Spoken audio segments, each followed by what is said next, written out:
Hello, hello, hello. Nice to be back on the live. I really should find a nice opening for this thing, a nice phrase or something instead of, passively coming on and checking my phone to make sure all the audio is okay and everything. Well, let me just double check, make sure everything is okay. Especially the background music. I like the background music. Yep, it's going. And I did remember today, for those who, if you're on the show, and you remember yesterday and the day before we had the heat running and I had to wait for it to turn off the heat. Today I turned off the heat, so no humming some in the background. Today's Friday, of course, and thankfully we move out of that world. This is what I should have opened the show with. I need an opener, a kind of a curtain opener. So when I start the show. But then you gotta give it's live, right? So you gotta give it some time for people to come on after getting notification and stuff. But anyway, here we are today on a Friday, in the middle of November, fall. Leaves are beautiful out there. Today was not so cold. This week actually was nice. Despite a little bit rainy, the weather has not been that cold. It's not below zero as yet in Ontario. So at least southern Ontario, next to the lake where I live in Oshawa. So it's pretty day, a nice day. And it's enjoyable. So today we are continuing. Let me fix my toes. When you do these things, you end up becoming vain. Anyway, you got an image, right? Image is everything. But anyway, so today we continue where we left off yesterday. For the whole week, we've been dealing with life principles or roadmaps or guideposts that guide us along the road of the designed life, or the life where we're authoring our future, living our potential actualization happening right in our life. So today we're gonna not wrap up, but it's a kind of a series this week, and today is the 5th day. So we did Monday, Tuesday, Wednesday, Thursday.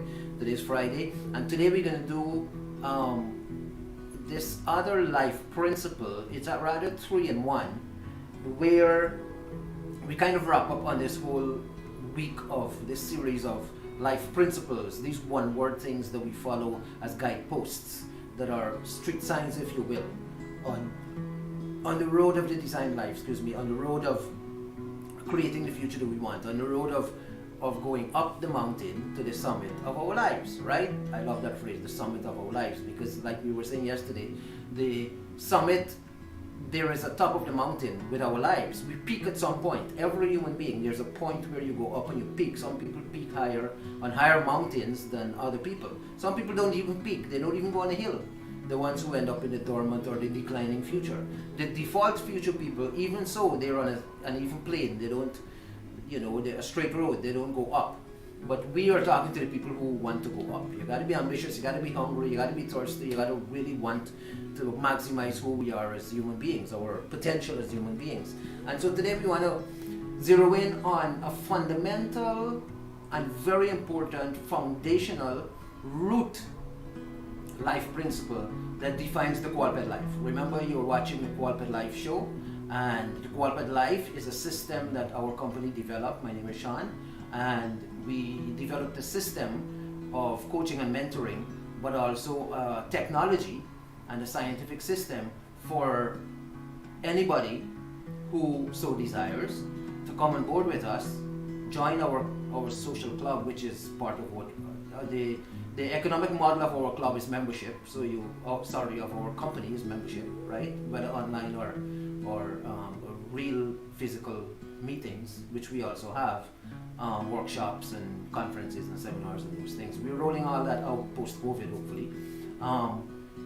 So it's a membership-based thing. You pay an annual or a monthly membership fee, and you become part of our entire system, which is a lifestyle. A lifestyle based on 4 W's: wealth, wisdom, wellness, and worthiness, or your value system.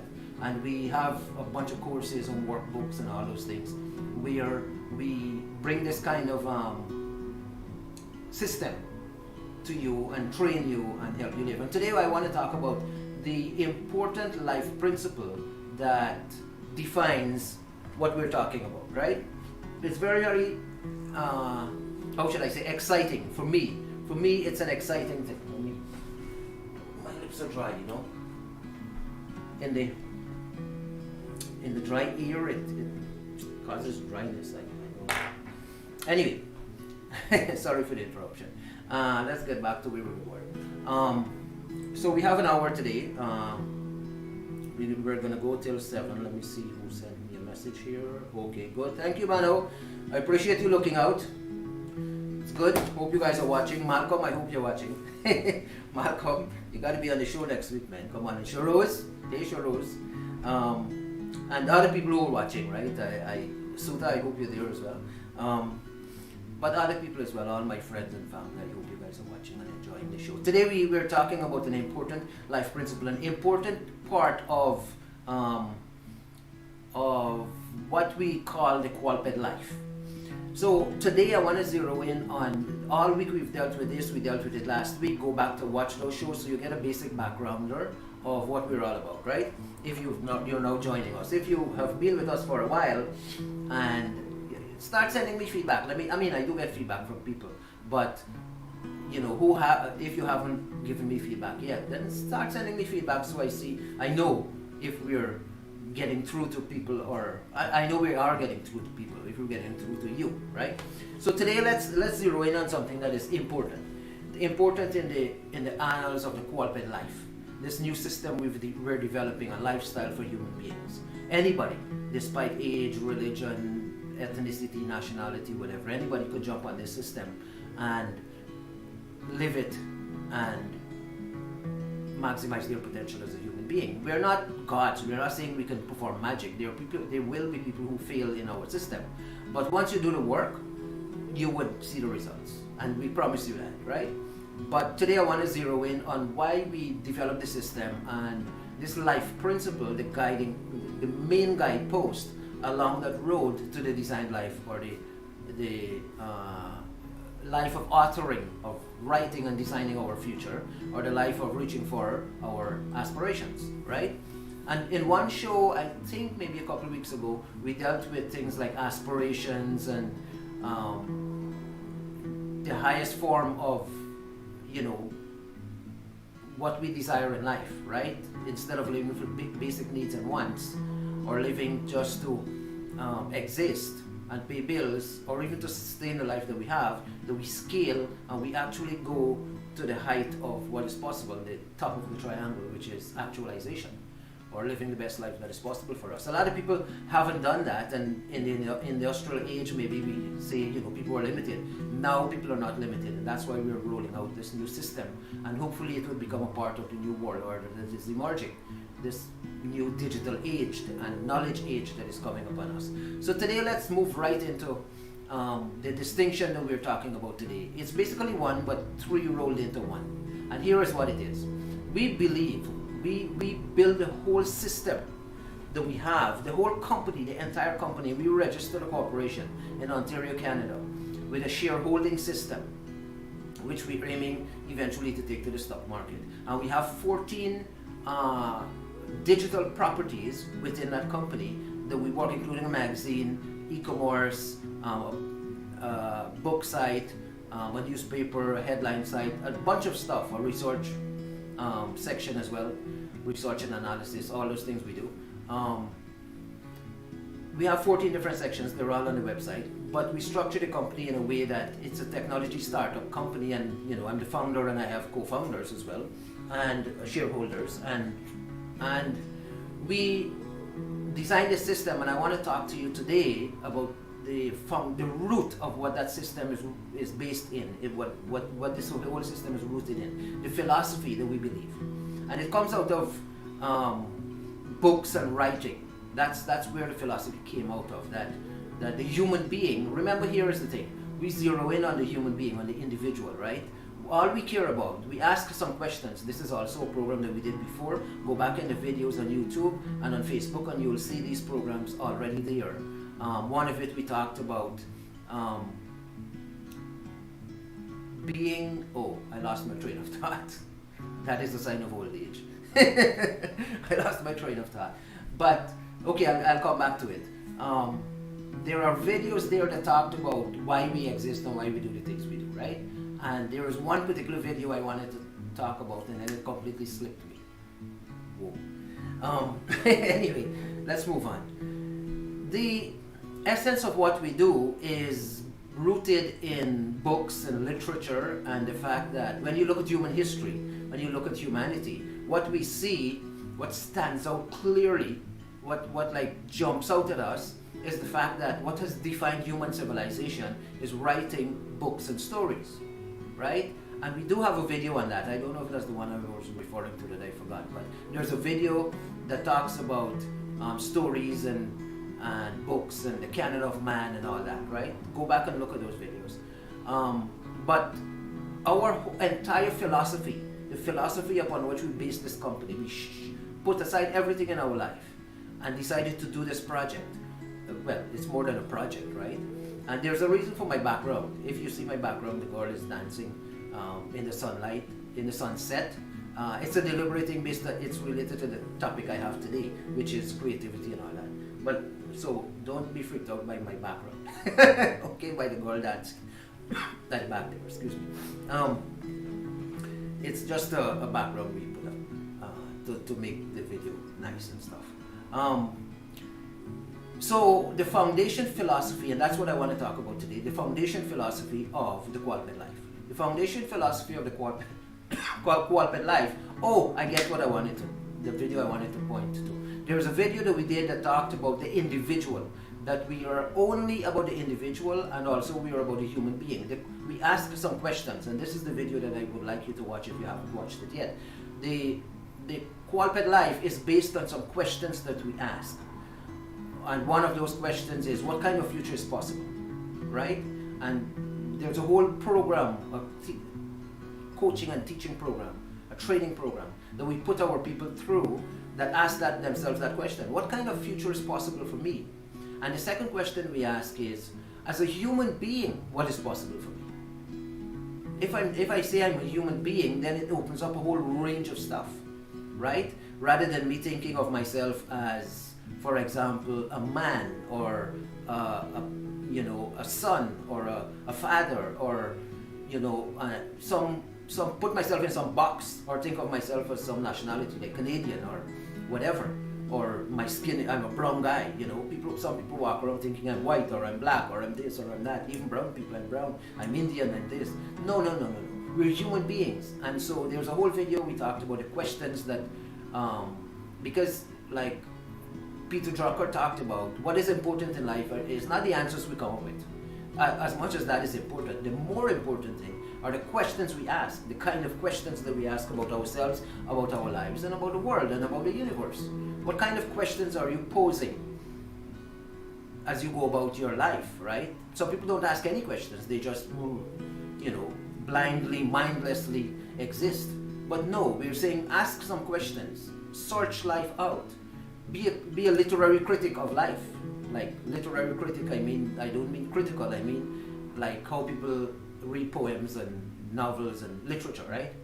Appreciate life to such an extent that you come up with your questions. Even if you were to ask if you believe in God and you want to ask God certain questions, don't ever think that any question is of you ask of the universe or the world or people who you talk to. No question is off the board. Once it's authentic and real and it's grounded in integrity and sincerity, then ask questions instead of giving people answers and conclusions and expectations like we dealt with earlier in the week. We want to constantly ask questions, and so the qualpit life is based on some of these fundamental questions that we ask. One is, what is possible for us? What kind of future can we design? What kind of future can we create? What kind of future can we write? And then as a human being, what is possible for us? Right? That is an important question that we ask about the future, about being a human being. And so what is important is the individual and the human being. I want to emphasize that point. And if you want to go back and watch the videos that we dealt with these topics before, go ahead and do that, because we won't delve in it today. Today we want to talk about, I want to point to the fact that our core focus is on the individual and on the individual as a human being. So that opens up a whole range of stuff. At the individual, who are you as a human being? What does it mean to be a human being, right? That is the question that we ask ourselves, and that is the question we ask our people. What does it mean for you to be a human being? Okay? And because nobody else is doing this work anywhere in the world, even Tony Robbins and all those guys, they don't ask these deep questions like, what does it mean that you're a human being, right?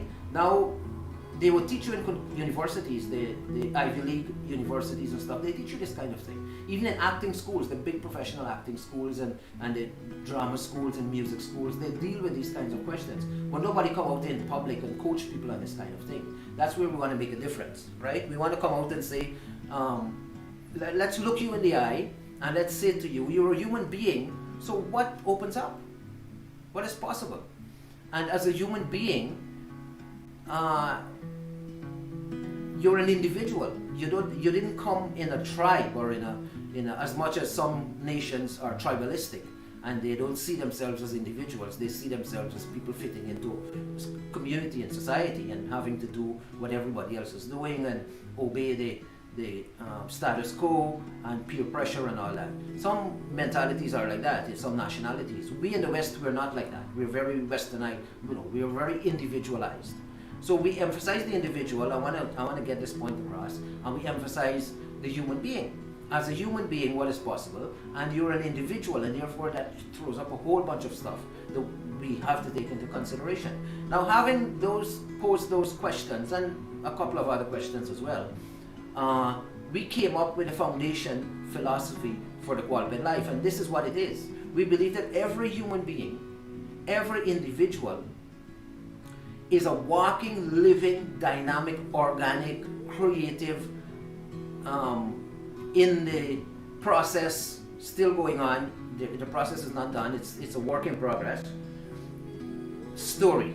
You're a walking, living, organic, creative, working progress story. And that story is not just an ordinary story. It's a narrative that is extremely dramatic. So every human being, this is our foundation philosophy, and this is the life principle I want to focus on today, or the roadmap or the sign on the road that points us into the life or the lifestyle of the designed life and authoring our future.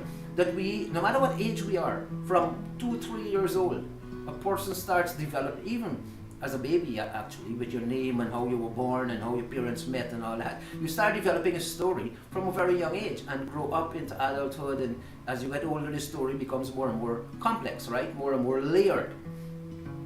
And the story that we have, I know a lot of people go out today and they kind of talk about story and say we need to tell our story, and which is fine, but what we take that a step further. We say not only should we tell our story, but we got to recognize that the story that is I am a story.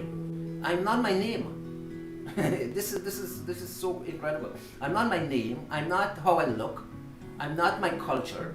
I'm not my nationality. I am a story. And that story is organic and creative and dynamic, and it's a work in progress. It's constantly going on. It's not done. The story is still being written until I go to my grave. And even then, because we believe in resurrection and the afterlife, the story continues after the grave too, right? But in the spiritual world. But let's deal with the physical world on earth. As when we die, the story is over for this period of our journey, right? But our story is an ongoing thing. Day by day by day, we put new layers on our story. The day might be boring, might be mundane, and a lot of people choose that default life, that default lifestyle, where there's nothing really happening. But still, inside of them, there are emotions, there are thoughts, there are dreams, there are imagination. There is imagination going on, and there's a story inside that person that maybe is not expressed, maybe is not lived out, but it's there, right? So we believe in this dramatic narrative, how should I say, platform. I would use that word platform. Each human being is a platform or a stage. Like Shakespeare said, all life is a stage and we are players on it, or actors on it, right? We're all stories on stage, and we might have, ourselves might be the stage. And the story that is there is dramatic. It's dramatic. No human being is without drama. We all have serious drama in our lives, right? So the story is dramatic. It's a narrative. So it has a beginning, a middle, and an end, just like a novel, just like any story. And it's very organic, and it's a work in progress. And this is a fundamental philosophy of the qualified life. When somebody comes to us and we go through all these things we go through with them, including self-care, self-mastery, self-development, self-expression, including the 4 W's: wealth, wisdom, wellness, and worthiness, or your value system. It all has to do with your story as a narrative, as a dramatic narrative. We cause that dramatic narrative to come forth. However your life is, listen, every human being, I've said this on the show before, every human being is a movie. In fact, a series of movies. Every human being is a dramatic series on Netflix. No matter what show you watch on Netflix and how dramatic it looks and how exciting or how terrible, that's your life as well. That's my life as well. We are, if we get it good enough writers, they would express our story in just as dramatic, just as exciting a narrative, right? And this is foundational to what we cultivate the qualified life on. We look into your story, and this hour we're going to deal with that because it's a very, very complex. The word story, and because everybody bandies it around, including marketers who say you need to tell your story, which they have no clue what they're talking about. Not that I know better, I'm not saying that. We just define it differently. Okay? So, your story is the way we define it in the qualified life. We take your story and we do a number of things with it, right? We do, we bring it to the surface and open up the subconscious. We bring the subconscious to the fore. In other words, what you don't know that you don't know. Through exercises, through questioning, through coaching, we open up what you don't know that you don't know. What I don't know that I don't know. Because that's the biggest, if life is a circle, 2% would be things that we know. Maybe 3% things that we don't know. We know that we don't know. So we know that we don't know certain things. Like, I can't fly a plane. My brother can. He's a pilot, but I can't. So I wouldn't dare go fly a plane because I know I can't fly a plane. I know what I don't know in that area. But, like 90% of that circle is made up of things we don't know that we don't know. In other words, it's in such a gray zone. It's in our subconscious. It's buried somewhere that we don't even know we don't know these things. And in that area is where we play. And we come up with the iceberg of your story that is buried deep under the surface, that nobody sees, that you don't even see. You don't even know it's there, but you can react to it. So I want to emphasize today, story of our life is a dramatic narrative that is as exciting and as fun and as beautiful and as terrible and as horrible and as amazing and magnificent as any movie star. As Will Smith just brought out his book and he's promoting it everywhere. All over on social media you see him on Oprah's show and this place and that place. He's promoting his book. But everybody has that Will Smith story in them, where each human being is equal in that sense. Our story is a dramatic narrative.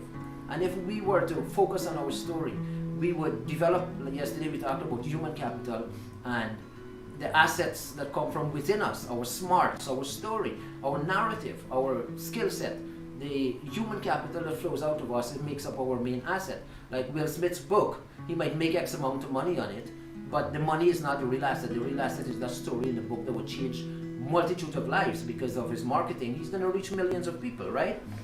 Like these stars reach with their books. So I want to emphasize today that you as a human being, I as a human being, we're a story, but not just a story. We're a dramatic narrative story. You put us on stage, we're like any Shakespeare character. We're like Jay Gatsby in The Great Gatsby, F. Scott Fitzgerald's book. We're the Jay Gatsby. We are Hamlet. We're Julius Caesar. We are any character of literature. That is, we are Harry Potter. Any character of literature. You put us out there, we as human beings, they say, art imitates life. We are equal to any literary character. Any. Charles Dickens characters, whoever, Leo Tolstoy, whoever they came up with and they wrote about.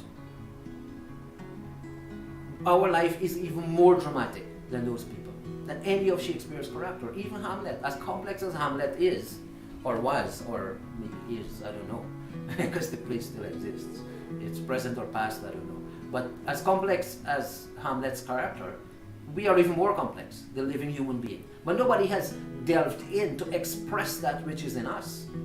And that's what the pulpit life is setting out to do, to be able to go into people, into their story, their narrative, their drama, and be able to express it and design it in a way that it's attractive and is beautiful. That even terrible people like Hitler, and we wouldn't tell Hitler's story, I'm not saying that, I'm just making a point, that even terrible human beings, you can tell the story in such a terrible way, which indeed they do with Stalin and Hitler and all the terrible human beings who ever lived. They do tell their story in a way that is attractive and well designed and captivating. And millions of people watch those things and absorb those stories and read those books. Even so, more so us, 7.9 billion people on this planet. That is 7.9 billion stories, 7.9 billion dramatic narrative story. Can you imagine the angels in heaven or God in heaven or some alien out in outer space looking up on the earth and seeing these 7.9 billion people, and they're able to see our thoughts and our emotions and our lives, how dramatic it is? When a human being wakes up in the morning, by the time they go to bed in the night, the amount of emotions and thoughts and dreams and imaginations and the kind of conversation we have, even going on the bus or the train or whatever we do, walking the street, talking to somebody, the amount of things happen in that, say, 12 hours between wake and sleep, that in itself is a Broadway play for any human being. And so we are basing our entire operation, our entire enterprise, our entire future on this idea that every human being is a dramatic, narrative, exciting story. But here is the thing. Here's where we're different. The story that each human being is not a story that is your history. I want to make this very, very clear. Your story is not your biography. Your story is not your memoir. Will Smith did his memoir, but of course he included a lot of stuff that are outside of the facts of his life. He added creativity and imagination to the work, which makes it exciting. But his book, right, Oprah and everybody, Obama, Michelle Obama, all those people who published books, Trump even, they include stuff. If you read Trump's book, The Art of the Deal, it's very dramatic, right? It's not just how to make a deal. There's a lot of stuff in that book that is very, very, how should I say, exaggerated, right? Because it's storytelling. And so I want to emphasize that when we talk about story, we're not talking about your history. We're not talking about your biography. We're not talking about you, who you're born this time and you grow up this time and these are your family and blah, blah, blah. This is the school you went to, that's your career. No, we're not interested in that. Because here's why. Your history, the life that we've lived so far, is not what we think it is. We think certain things happen to us, and what we do, we take the facts of what happened. Yes, there are factual stuff that happened. You're born on a certain date, right? You graduate from high school on a certain date. You went to university on a certain date, blah, blah, blah. You have dates that things happen. Yes, we have factual stuff that happens to us, but the trauma that happens, the exciting stuff that happens, the drama, the reason it's narrative drama is because whatever happens to us, whatever it is, especially traumatic stuff, but also happy stuff, we form a story around it in our head. We form a narrative around it, right? In other words, it's like we dealt with before in the shows. Again, look at previous shows to see to relate to what I'm saying more. Life occurs to us in a certain way. Life doesn't happen to us; it occurs to us. Things happen to us, or we react to those things, and our reaction is how those things occur to us. They just occur to us in a certain way. If you were to put somebody else in that situation and ask them what happened, they would give you and actually this happens. You take an incident with two or three people involved in that incident and interview them separately about that incident. Each of the three would tell you, they might have the facts right, like the time it happened and what happened and blah, blah, blah. But tell them to give an interpretation of, or what they think, or how they feel, and all those things, or to kind of elaborate on what happened, not just the facts. Each one would tell you a different story. Because that thing that happened, X happened, but it occurs to the three people as A, B, and C. It doesn't occur as X. They put their own spin on things. They put their own worldview, their own presupposition on things. And so if we look at our story, going back into our history, the story becomes jumbled. It becomes well, maybe not confusing, because we can make sense out of it, right? We can pick and choose. and make a linear aligned story out of it. But if we look back in our lives, a lot of the things, that's why if we talk to a therapist or a counselor or a coach or a mentor or somebody like that, or even a friend, right? When we open up to people, things come back to us and it occurs to us in a certain way, and we react emotionally or we react in a certain way, right? With our rationality or whatever. So my point is, our story is not what happened to us, because what happened to us occurred to us in a certain way. We interpret it in a certain way. We had those filters on. We had our blind spots on. We have our presupposition. We have our worldview through which we look at life. And so we use all those things to interpret what happens to us.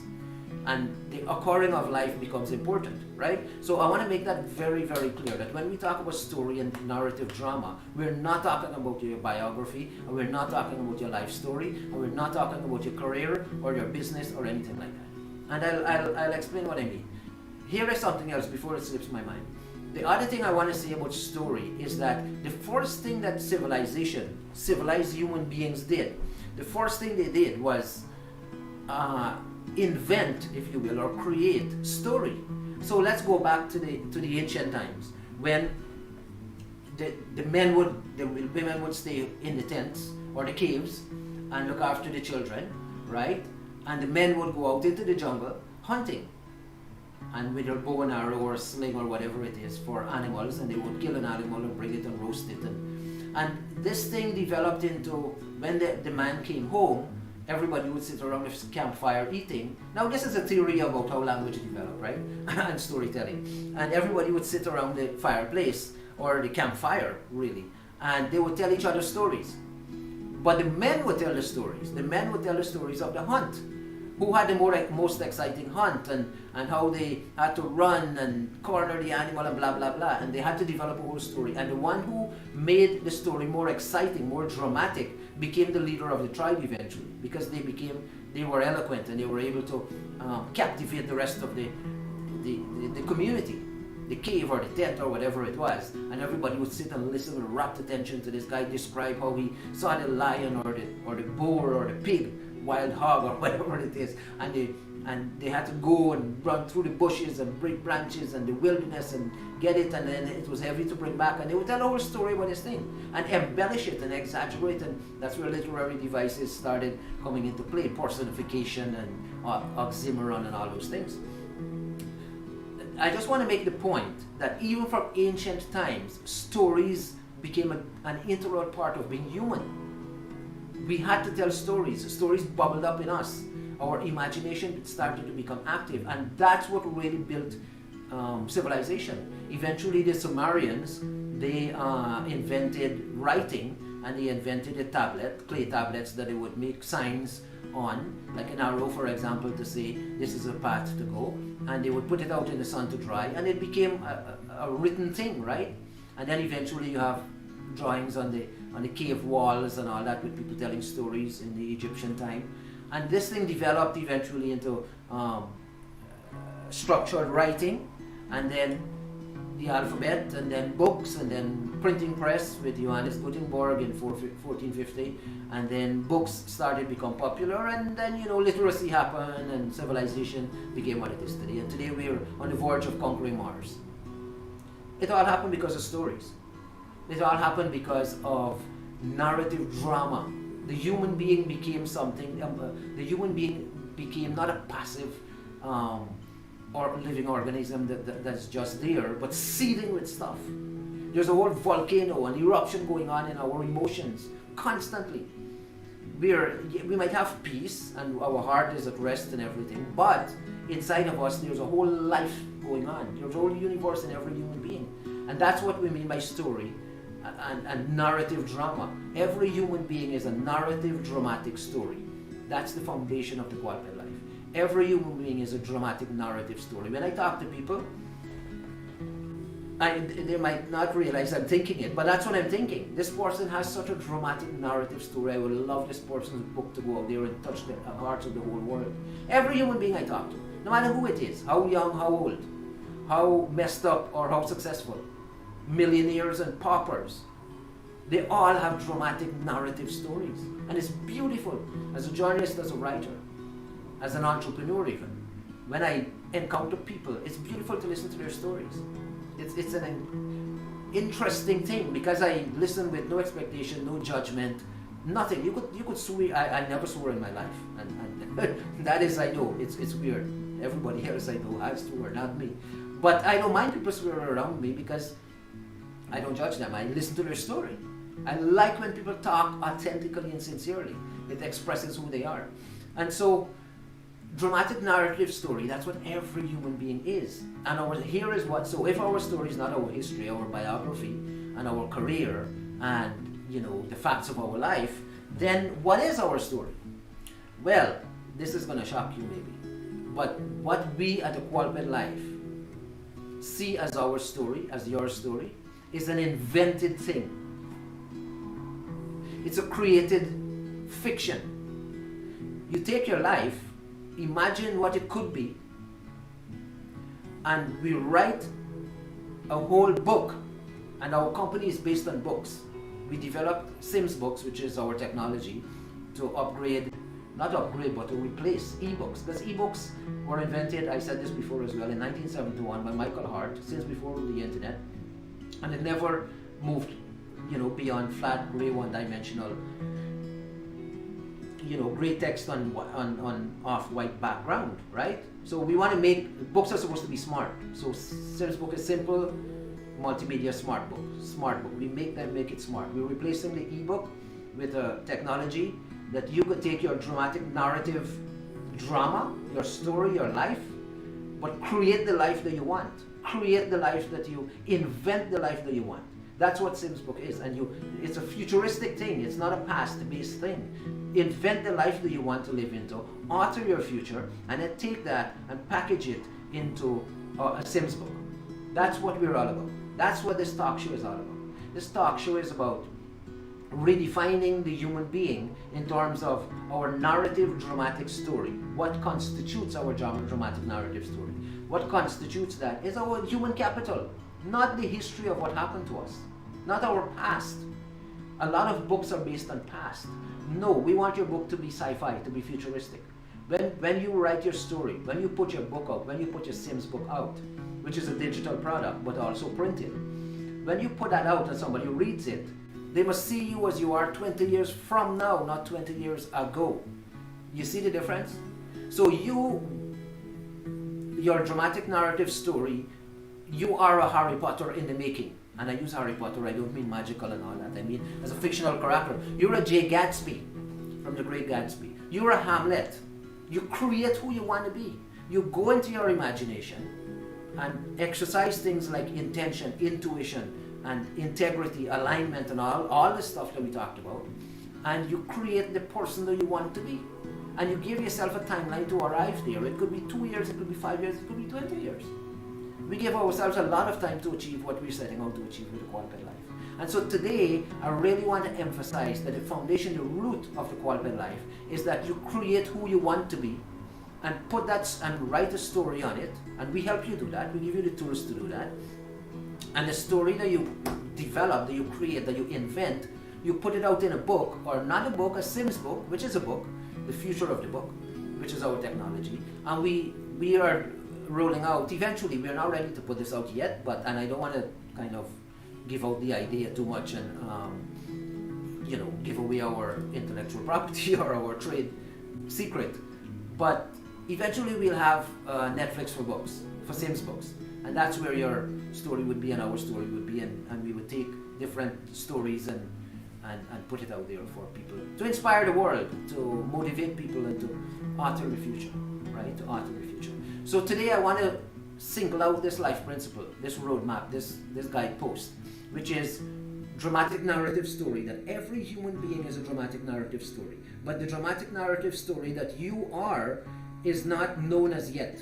It hasn't been created as yet. It hasn't been invented as yet. And because you got to go into that space, which is your subconscious or your superconsciousness, is what it really is. Because we have 4 different kinds of consciousness.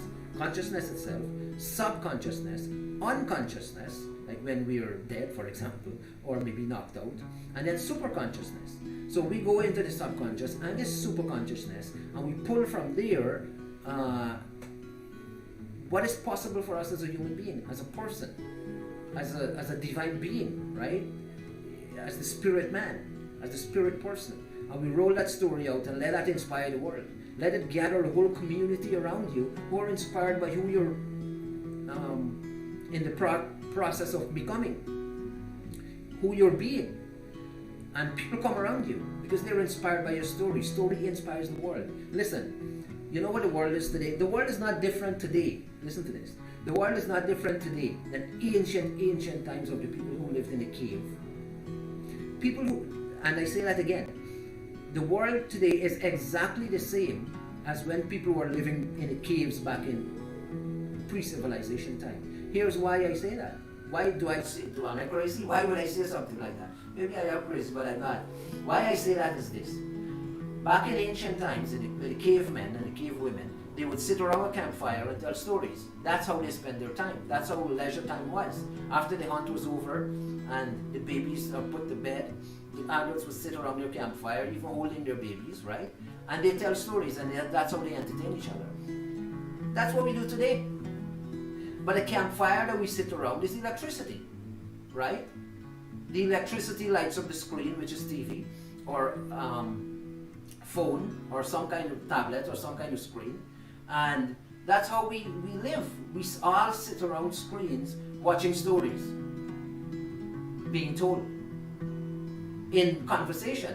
When we go to a concert, when we go to a bar, it's electricity is the campfire, because electricity drives everything, right? Without electricity, you can't have a concert because there's no amplification of the sound. The mic wouldn't work and all that. So when people go to concerts, music concerts and all kinds of things, or go to the movies, or sit at home and watch a TV, or read a book, or engage in conversation around each other, the light must be on for you to see each other. We're all figuratively, maybe even literally, sitting around the fireplace now being electricity instead of an actual campfire with stolen wood.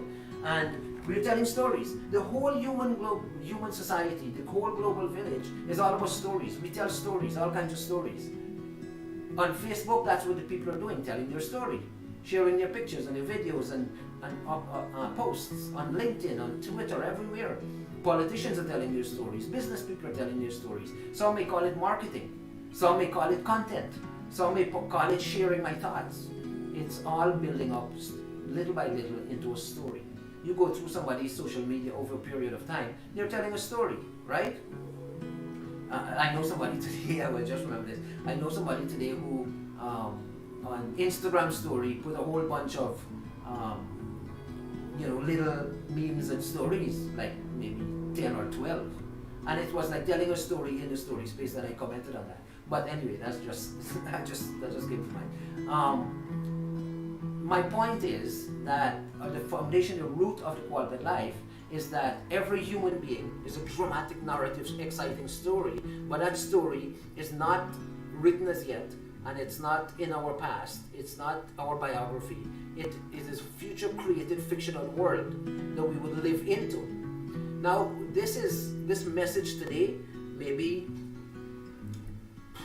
before COVID, it would have sounded completely nuts. Maybe it still does, like complete insanity. But today's world, it doesn't sound like insanity. It sounds very possible and very doable for the simple reason that, today when we look at the world, what do we see out there? We see Mark Zuckerberg talking about the metaverse. We see over 1,000 companies globally jumping on the metaverse, including Microsoft and Google and all of them. We see companies hitting $1 trillion mark valuation. We see owners of companies, founders, hitting $200 billion, $300 billion like Elon Musk in worth. So we live in a different world today. That world before COVID was entirely fictional. It wasn't even possible. But today it is. And so the message that we have, that here's how revolutionary it is and radical. Your life is a fiction. That's exactly what we're saying. Your life is a fiction, and you need to start seeing it like that. Your life is not non-fiction. There's no such thing as reality in your life. And tomorrow's world, you will see that more and more when the metaverse rolls out. when every product in what we call reality is in the metaverse, and your avatar is the one playing, with you enjoying what your other avatar is even feeling and tasting, what you're seeing and hearing.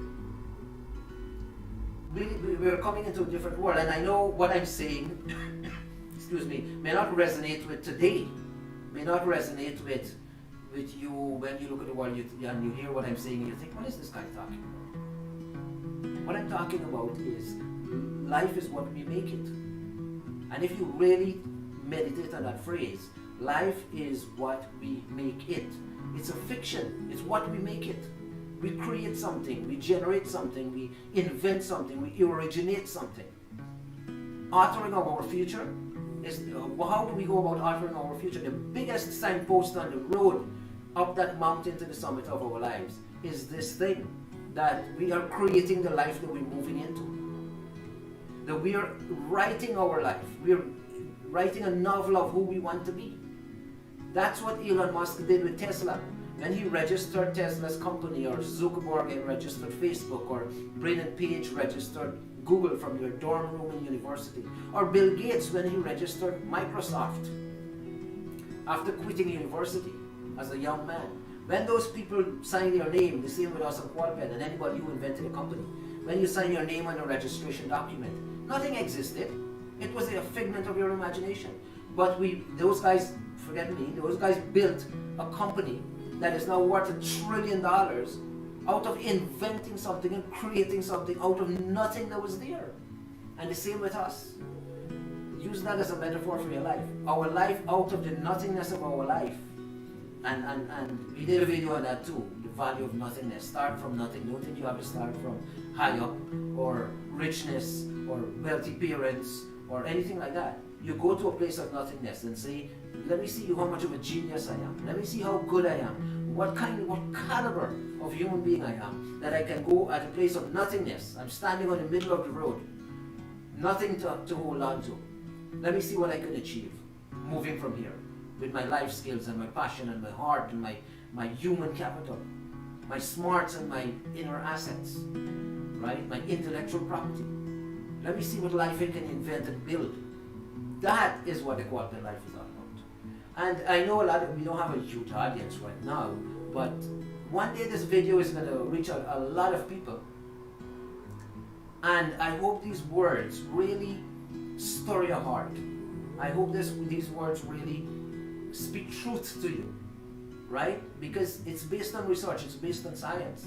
And this is how radically different we are from anybody else you would listen to out there. That we are saying life is all fiction, and you invent who you want to be, and you create who you want to be, and you become the narrative drama that is life itself within us, that tornado really and volcano that is in us, right? That hurricane, that storm that is there, that is in the human being, that is converted into energy that is fruitful and contributes to other human beings, right? Let us tell our message, our story, our dramatic narrative, like Hamlet, like Shakespeare did with Hamlet, put him on stage. Hamlet was actually a prince in Denmark. So he was a real guy, but Shakespeare reinvented him. Coriolanus was a real senator in Rome, same as Julius Caesar. But Shakespeare took their lives from this book by Plutarch, who wrote a book called Lives, and wrote about these characters in the Roman Empire and the ancient times. And Shakespeare took those biographies, the basic facts of their lives, and he invented these characters and put them on stage in the 1600s, the late 1500s and early 1600s. And so we have this amazing Shakespeare, world that we can enjoy and learn from. And sadly, a lot of people don't. They say they can't read Shakespeare. Well, try it. It's phenomenal. Read Coriolanus and especially Hamlet. Read Hamlet. It opens so much possibility as a human being for you to see what's possible as a human being if you study the play. Same as Great Gatsby and Even Leaves of Grass, Walt Whitman's poetry. Read all these things. They open up the imagination. And so a big part of us, like we talked about yesterday, is imagination, right? You've got to exercise imagination. And so today I really wanted to zero in on this idea of your dramatic narrative story, each and every human being. And that's the belief that we base the qualified life on. We stand on that belief that every human being is a dramatic narrative story. And because you're a dramatic narrative story, we invented Sims books, or the future of the book, for you to not publish, but produce, because you don't publish books anymore. You produce a book, just like you produce a movie, because it's a multimedia experience. And one day we'll roll out, when we're ready to reveal the trade secret, we will roll that out when we're ready to compete, because we don't want anybody to pick up the idea and run with it, right?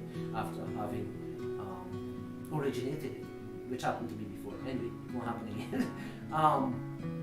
So what we do, let me go and touch one thing and then we wrap up for tonight, and you can enjoy your weekend and hear from me again on Monday. But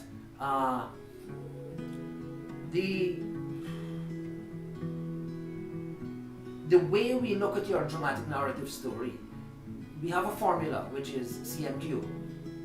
And I won't get into that again, we don't want to give away our trade secret. But we have this formula, and we work this formula, and the formula comes up with 40 points.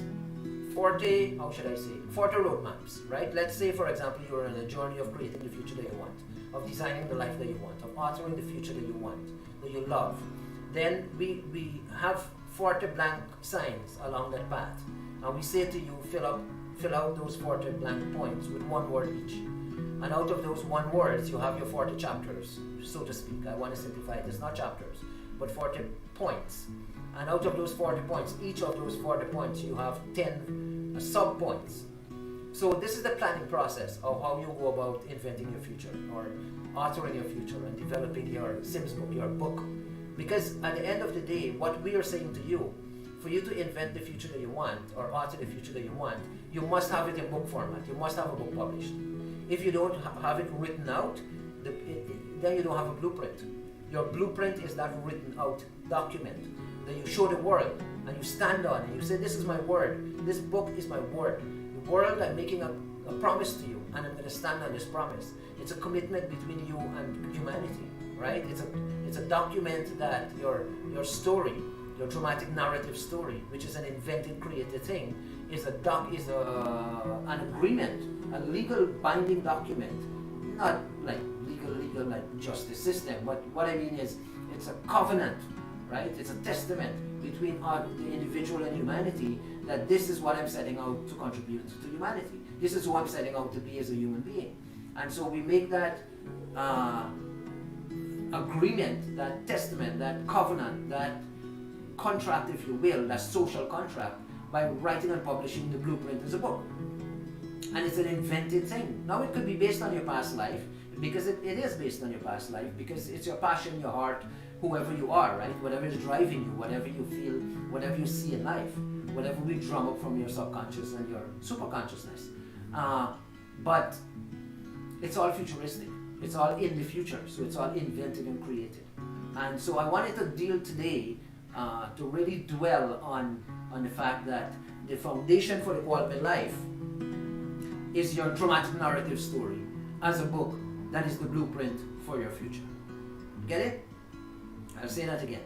The qualified life is rooted in this idea and this belief that we have that the individual person, you and I, each one of us is a dramatic narrative story that is exciting and a constant work in progress until we go to the grave, that we express in a creative, fictional work, that we create the world that we want to be, and we publish that in a book, that it becomes the blueprint for the life that we want to live, that we want to design, that we want to advance into the future, known as this person, right? So, and that's what all the greats did. All the greats did it, from the author of Harry Potter to Charles Dickens and Shakespeare and all the great politicians and stuff. They invented the life that they wanted. When Obama decided to run as a black man for president of America, it was a fictional thing. Most people were saying, when he set out and he declared his candidacy and he was nominated and seconded, and he said, I accepted the nomination, it was all a dream. I think nobody in the world really expected Obama to become president of America. It was a fictional thing.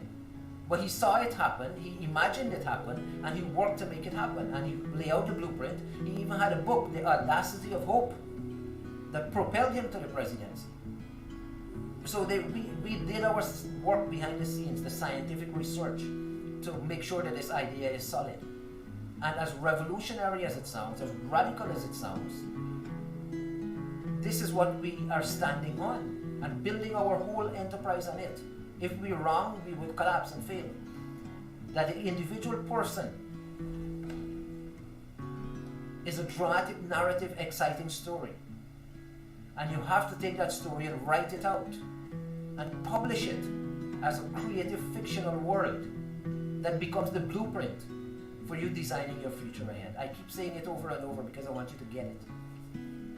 And this is our dream for every human being on the face of the planet. This is our dream. Are we going to achieve it? Of course not. Not in our lifetime.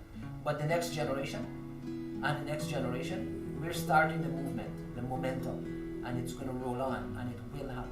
I promise you one day, maybe 100 years from now, every human being will be having a book out, a blueprint of their life, before the life happens. In other words, they would be, just like an architect would design a building, we would design our life and publish the document as a social contract with humanity. That this is the life I'm designing and creating and authoring. And when I die at the end of my road, you'll have seen that accomplished. Right? So it's exciting. You can see how excited I am by this whole thing. We wake up with this belief system and we work on it. And we put things together. It's a slow process. It calls for a lot of patience. It's not something that we wake up tomorrow and say, let's do a transaction. It's not a transactional thing. It's a relationship building thing. You got to build relationships and partnerships and alliances to make this thing happen over a period of time. So, thank you for listening to me today. We had a good week. Yeah, it's 7 o'clock on Friday night. I hope you're doing something. Well, it's cold outside, but the place is opened up. COVID is threatening to show up again around the world. So be careful. Enjoy Friday night. Enjoy the weekend. Have a good weekend. And I'll see you guys on Monday. Alright, take care. And I hope this, not only today's video, but the whole week and all the videos so far, I would encourage you to go back and listen to them if you really want to take us seriously the quality life. I hope they're being beneficial to you, right? I'm doing this with love from my heart and, hoping to make a difference in the lives of quite a few people. Thank you, take care, and have a good weekend.